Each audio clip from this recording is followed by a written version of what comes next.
안녕하세요. 책 읽어주는 여자 에젤 강미경입니다. 혹시 사탄의 모습을 보거나 목소리를 들어보신 적 있으세요? 조용기 목사님은 너무나 생생하게 그것도 여러 번 보고 들으셨다고 하는데요. 사탄과의 맞짱뜨기 한판 승부 이야기를 들어보겠습니다. 하나님은 나에게 매우 놀라운 은사를 주셨는데 기도를 하다가 영안이 열리면 사탄을 볼 수 있다. 사람들은 소설이나 영화 등을 통해 사탄에 관한 이야기를 듣지만 나는 사탄을 직접 보고 그의 속삭이는 소리를 듣는다. 물론 아침부터 저녁까지 눈만 뜨면 사탄이 보이거나 음성이 들리는 것은 아니다. 그러나 갑자기 마음이 불안해지고 걱정이 짓누르면 나는 하나님께 이유를 가르쳐 달라고 기도한다. 그러면 하나님은 내 영안을 열어주시고 내게 매달려서 누르고 있는 악령들을 보게 하신다. 사탄은 결코 나의 영 안으로 들어올 수는 없다. 내 영은 성령님이 거하시는 지성소이기 때문이다. 사탄이 나를 누르고 있는 곳은 바로 내 마음이다. 평안과 즐거움이 사라지고 슬픔과 괴로움을 느끼게 한다. 내가 이 사실을 깨닫기 전에는 마음이 불안하고 우울해지면 피곤하고 지쳐서 그런 거라고 생각했다. 사탄이 나를 누르고 있다는 사실을 몰랐던 것이다. 그러나 기도하자 하나님은 실상을 볼 수 있게 해주셨다. 하지만 기도하지 않으면 아무것도 보이지 않는다. 내가 처음 사탄을 보고 그의 속삭임을 들었을 때 내게 무슨 정신적인 문제가 생긴 게 아닌가 하고 놀랐다. 그러나 사탄의 실체를 알게 된 다음 나는 이들을 몰아내기 위해 열심히 기도했다. 그런데 기도하면 할수록 악령들은 끈질기게 나를 괴롭혔다. 나는 더욱더 기도하면서 예수 그리스도의 보혈을 의지해서 이들과 맞붙어 싸웠다. 그러자 처음에는 사탄의 조무래기들이 한 놈, 두 놈 도망가더니 마침내는 가장 힘센 놈들도 도망을 쳤다. 그때 성령님이 내 영으로부터 충만하게 흘러넘쳐서 내 마음을 가득 채워주셨다. 그러고 나자 즐거움과 평안이 넘쳐났다. 악령들이 나를 누르고 있을 때는 온 세상이 칠흑같이 어두웠는데 이제는 환한 대낮으로 변한 것 같았다. 이것은 나에게 굉장한 체험이었다. 한 번은 아주 무더운 여름에 스웨덴 스톡홀름에서 말씀을 전했는데 여름 휴가 기간이었지만 매일 저녁 집회에 8,000명 이상의 사람들이 모여들었다. 나는 교회가 문을 닫고 있는 유럽에 복음을 전하는 일이 내 사명이라고 생각했다. 그래서 하나님께 남은 일생을 유럽 선교를 위해 바치겠습니다 라고 기도했다. 유럽 사람들은 더 이상 교회에 관심이 없다. 오히려 동양 종교에 더 많은 관심을 기울이고 있다. 신비적인 명상이나 불교 등이 유럽에 급속하게 퍼지고 있을 때라 사회자는 나를 소개하면서 목사라고 하지 않고 영적 지도자라고 불렀다. 내가 유럽에서 환영을 받고 성공적인 집회를 인도할 수 있었던 것은 바로 내가 동양인이기 때문이었다. 유럽 사람들은 호기심으로 내 설교를 듣기 원했다. 그들은 기독교에 대한 내 설명 방식을 재밌어했다. 내 설교가 그들의 귀에 매우 신선했던 것이다. 그래서 나는 유럽에서 대성공을 거둘 수 있었다. 처음 해외 선교를 시작하고 나서 나는 10년 동안 유럽 선교에만 혼신의 힘을 기울였다. 그런데 1978년 성령님께서 내게 이제 너는 당분간 유럽에서 복음을 전하지 않게 될 것이다. 앞으로는 일본에서 복음을 전해라 하고 말씀하셨다. 그동안 나는 독일어를 열심히 공부하고 있었다. 유럽에서 복음을 전하려면 가장 많이 사용하는 독일어로 직접 설교를 해야겠다고 생각했기 때문이다. 그리고 이제 어느 정도 독일어를 사용할 수 있게 되었는데 일본으로 가라고 말씀하시니 나는 항의했다. 하나님, 그동안 많은 시간과 노력을 기울여서 독일어를 공부했는데 일본으로 가라고요? 그건 시간과 에너지를 낭비하는 겁니다. 제 나이를 생각해 주십시오. 그동안 공부한 영어와 독일어로 복음을 전하게 해주세요. 이 나이에 다시 일본어를 공부하려면 얼마나 힘이 듭니까? 불가능합니다. 다른 사람을 고르세요. 네가 대장이냐? 아니요, 하나님이 대장이십니다. 내가 대장으로서 너를 통해 일본의 부흥의 불길을 일으키기 원한다. 그것이 나의 뜻이다. 너는 순종하고 일본으로 가라. 하나님, 그러나 제 마음속에는 일본 사람들에 대한 증오심이 가득합니다. 제가 일제강점기를 살면서 얼마나 뼈아픈 상처를 가슴에 담아두고 있는지 아시잖아요. 저는 일본을 사랑할 수 없습니다. 제가 아니라도 일본을 사랑하는 목회자들이 많습니다. 차라리 제 장모님을 보내세요. 일본 선교를 위해서는 그분이 제격입니다. 내가 선택한 사람은 바로 너다. 하나님은 단호하게 말씀하셨다. 그 후 일본에서 개최하는 목회자 세미나에 나를 주 강사로 초청하고 싶다는 연락을 받았다. 그때까지 나는 일본에서 어떤 초청도 받은 적이 없었다.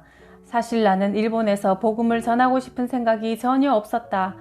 그러나 하나님의 말씀에 거역할 수가 없어 초청에 응하기로 했다.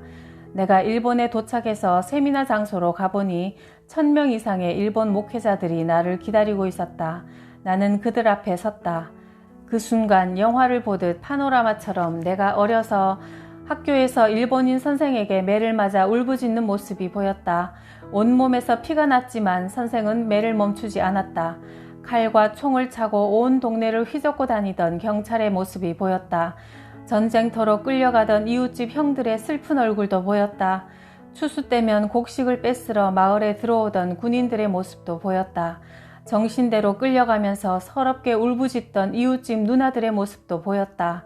그러자 갑자기 내 앞에 앉아있는 1000여 명의 일본 목사님들이 칼과 총을 찬 일본 군인들로 보이기 시작했다. 순간 내 온몸이 떨리기 시작하더니 마음속에서 분노가 솟아오르는 것을 느꼈다. 나는 증오심으로 인해 도저히 입을 열 수 없었다. 이렇게 5분, 6분이 지나갔다. 일본 목사들은 서서히 웅성거리기 시작했다. 그들은 놀란 듯 나를 보았다. 나는 용기를 내어 말했다. 나는 여러분을 증오합니다. 나는 여러분 모두가 망하기를 원합니다. 나는 태풍이 일본을 내리치고 수많은 피해를 입히면 얼마나 행복한지 모릅니다. 지진이 일본을 강타하고 건물들이 무너지면 기분이 너무 좋습니다. 나는 이곳에서 설교하고 싶은 마음이 전혀 없습니다.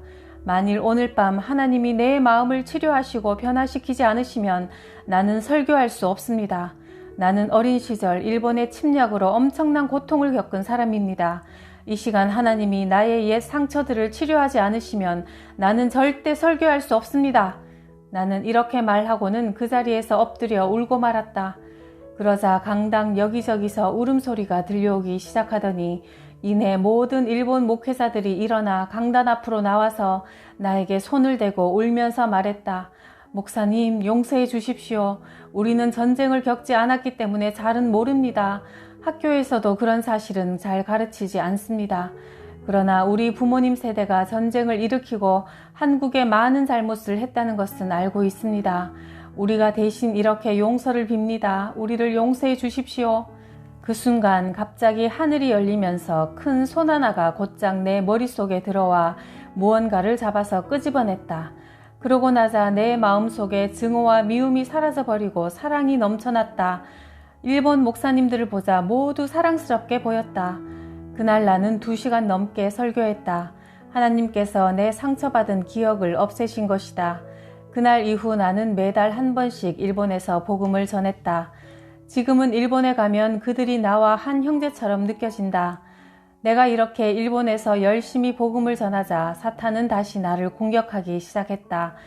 오사카에서 대규모 집회를 인도했을 때 다음 날 집회를 위해 10시쯤 침실로 들어갔다. 그런데 갑자기 숨이 막히고 정신이 몽롱하더니 누군가 내 목을 조르고 있다는 느낌이 왔다. 답답해서 숨을 쉴 수가 없었다. 나는 침대에서 벌떡 일어나 자리에 앉았다. 차갑고 음산한 기운이 방 안에 감돌았다. 뭔가 칙칙하고 불쾌한 기운이 나를 누르고 있었다. 방의 온도를 확인해 보니 온도계 바늘은 적정한 수준을 가리키고 있지만 나는 차가운 기온에 숨을 쉬기 어려웠다. 이전에 경험해 보지 못한 두려움이 뼛속까지 사무쳤다. 온몸이 덜덜 떨렸다.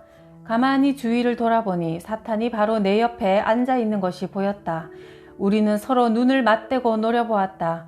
거무스름한 퍼런 눈과 허연 이빨이 나를 향해 번뜩이고 있었다.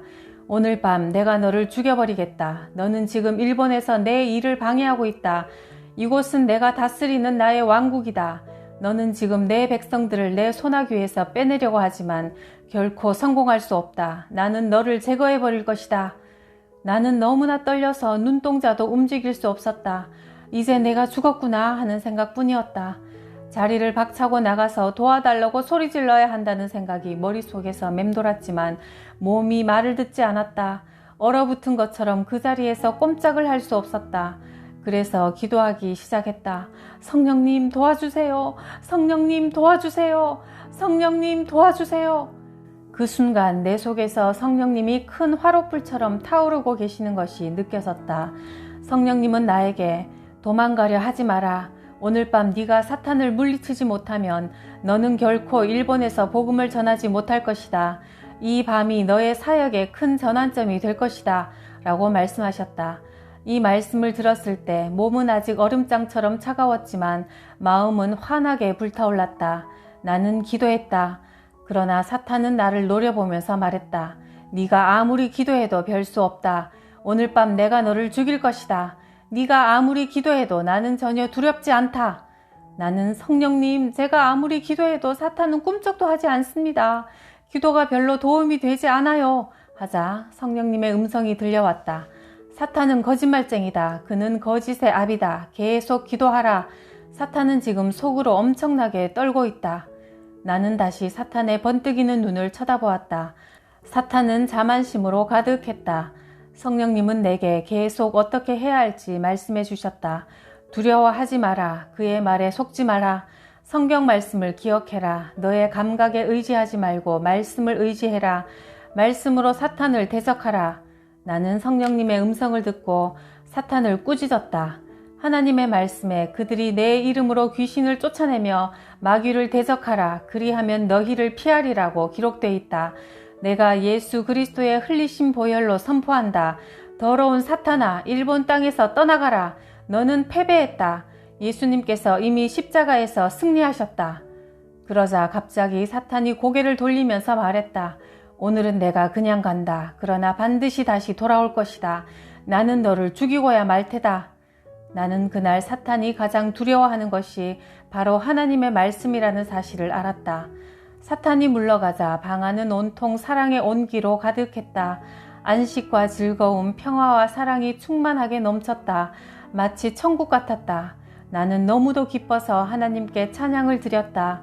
이렇게 우리는 기도와 말씀을 통해 사탄을 무찌르고 계속 하나님의 일을 할 수 있는 것이다. 한 번은 이런 경험도 있었다. 어느 날 밤 온 식구가 다 잠이 들었는데 나만 잠을 잘 수 없었다. 자리에 누워 이리저리 뒤척이고 있는데 내 머릿속은 온갖 생각들로 복잡했다. 그러다 갑자기 마음이 침울해지더니 내가 지금 하고 있는 모든 일이 마음에 들지 않았다. 내가 목사로 사역하고 하나님을 믿는 것마저 싫어졌다. 내가 무엇 때문에 성경을 읽고 기도를 해야 하지? 난 원래 목사가 되고 싶지 않았어. 나는 지금 너무 불행해. 갑자기 내 자신이 인생의 실패자라는 생각이 들었다. 주체할 수 없는 슬픔과 좌절감이 나를 억눌렀다. 가만히 누워있을 수가 없어 일어나 거실로 나갔다. 보통 때 같으면 이렇게 기분이 우울할 때 기도하겠지만 이날은 기도하는 것도 싫었다. 엄청난 중압감이 나를 누르고 있었다. 그때까지 사탄이 나를 공격하고 있다는 것을 깨닫지 못했다. 마음이 너무 답답해서 무겁게 닫힌 입을 간신히 열고 기도하기 시작했다. 오, 하나님 도와주세요. 숨이 막혀 죽을 것 같습니다. 너무도 고통스럽습니다. 하나님 도와주세요. 그때 하나님께서 내 영안을 열어주셨다. 그러자 사탄이 많은 귀신들을 거느리고 나를 파괴시키기 위해 누르고 있는 것이 보였다. 순간 너무도 놀라서 주님께 나를 구해달라고 부르짖기 시작했다. 1시간 이상 귀신과 대적하여 싸웠다. 나는 계속 귀신들에게 물러가라고 명령했다. 그러나 그들은 꼼짝도 하지 않고 계속 나를 누르고 있었다. 내가 계속 기도하자 그 순간 내 영혼 안에서 성령님이 부어주시는 엄청난 능력이 느껴졌다. 내가 담대히 사탄을 꾸짖자 마침내 사탄은 내가 이전에 들어보지 못한 무시무시한 괴성을 지르기 시작했다. 나는 이 괴성을 내 귀로 똑똑히 들었다. 그리고 사탄은 부하들을 데리고 내게서 도망쳤다. 사탄이 떠나가자 내게 기쁨과 평안이 몰려왔다. 나는 너무도 기뻐서 하나님을 찬양하면서 온 집안을 뛰어다녔다.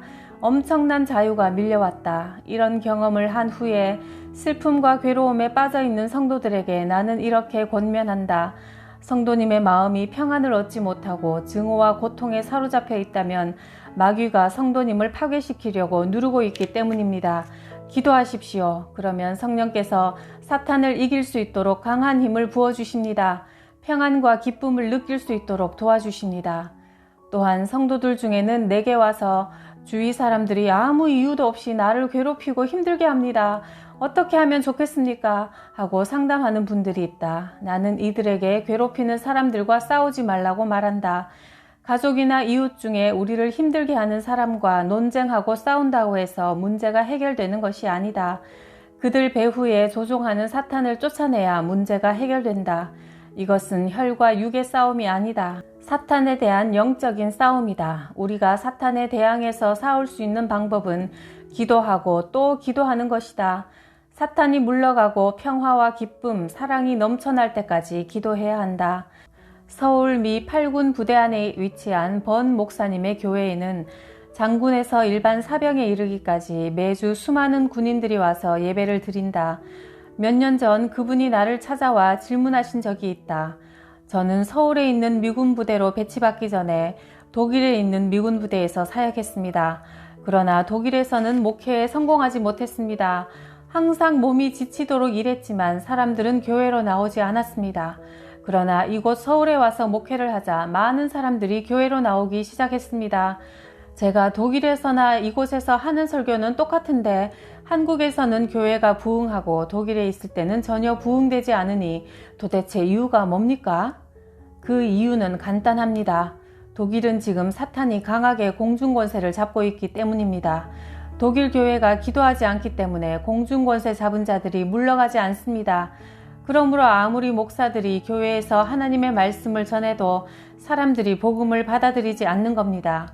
사람들은 세상의 헛된 것들을 따라가면서 갈팡질팡하고 있습니다. 그러나 한국의 교회와 성도들은 새벽 예배부터 시작해 철야 예배까지 끊임없이 기도합니다. 더욱이 한국에는 기도원들이 많아서 집중적으로 기도할 수 있으니 사탄이 한국에서는 방해를 할 수 없습니다. 그래서 목사님이 독일에서 사역하실 때는 아무리 힘을 써도 부흥되지 않았지만 한국에서는 똑같은 설교를 해도 사탄의 저항을 받지 않으므로 부흥이 되는 것입니다. 이것은 모두 우리 성도들의 기도 덕분입니다. 하나님은 이렇게 한국교회가 열심히 기도할 때 큰 부흥의 복을 내려주셨다. 홍콩을 방문했을 때 나는 배를 타고 주룽으로 건너가면서 배의 갑판에 서서 배가 정박하는 모습을 구경하고 있었다. 배가 항구 가까이 다가가자 선원들이 갑판에 있는 밧줄을 항구로 던져 쇠말뚝에 줄을 메고는 밧줄을 잡아당겼다. 그러자 마치 항구가 배 있는 쪽으로 끌려오는 것처럼 보였다. 물론 실제로는 배가 항구 쪽으로 끌려가는 것이다. 우리가 하나님께 기도할 때도 동일한 원리가 작용한다. 사람들은 기도를 통해 하나님을 설득해야 한다고 하지만 실제로는 기도하면 할수록 우리가 하나님 쪽으로 끌려가 하나님께 설득을 당하게 된다. 이것이 기도의 신비한 원리다. 기도하면 할수록 성령의 빛 가운데서 죄와 불순종으로 가득한 나 자신의 모습을 보게 되고 그러면 나는 회개하여 모든 죄를 내 삶에서 몰아내고 정결하게 된다. 결국 기도를 통해 하나님을 변화시키는 것이 아니라 나 자신이 변화하는 것이다. 1958년 내가 신학교를 졸업하던 당시 함께 공부했던 학생은 50명이었다. 그러나 이들 중 단지 5명만 모여서 새벽 기도회를 가졌다. 우리는 매일 새벽 4시 반에 모여 부르짖고 기도했다. 그러나 다른 학생들은 기숙사에서 늦잠을 자거나 아니면 시끄러우니 새벽 기도회를 하지 말라고 방해했다. 나중에 목회를 하면서 동창생들과 만나 옛날에 찍었던 사진을 보다가 학창시절 매일 새벽 예배를 드렸던 5명만 목회하고 있다는 사실을 발견했다. 하나님은 기도로 준비한 자들만 들어 사용하신 것이다. 사탄과 눈을 마주치시면서 싸우셨다고 하니까요. 정말 놀라운데요. 그러나 사탄이 제 아무리 강해도 우리가 예수님의 권세로 기도할 때 도망간다고 하니까요. 깊어가는 이 가을에 우리의 기도도 더욱 깊어지면 좋겠습니다. 구독, 좋아요, 댓글에 감사드리고요. 오늘도 예수님의 이름으로 승리하세요.